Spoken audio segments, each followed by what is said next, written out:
নমস্কার বন্ধুরা, চড়ক পূজা নামে অনেকেই শুনেছেন। আমরা অনেকেই শুনলে ভয় পাই।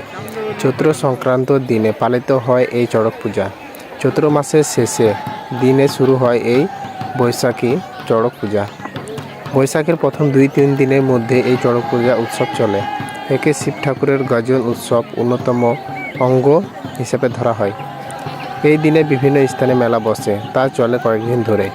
এই পূজার ইতিহাস: চৈত্র মাসে শিব ঠাকুরের আরাধনা, নাচ গানের বিশেষ উল্লেখযোগ্য রয়েছে। বলা হয় দ্বারকাধীশ কৃষ্ণর সঙ্গে শিবের একনিষ্ঠ উপাসক রাবণ রাজার যুদ্ধ হয়।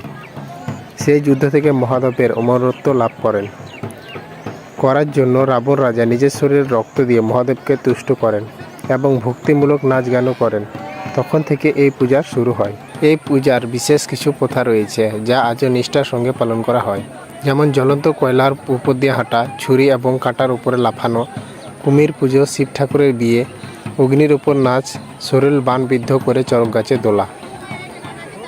ভিডিওটি কেমন লাগলো? ভিডিওটি যদি ভালো লাগে আপনাদের কাছে, তাহলে লাইক, কমেন্ট, শেয়ার করুন। আমাদের চ্যানেলটি সাবস্ক্রাইব করুন। পাশে থাকা বেল বাটনটি অন করে দিন পরবর্তী ভিডিওর নোটিফিকেশন পাওয়ার জন্য।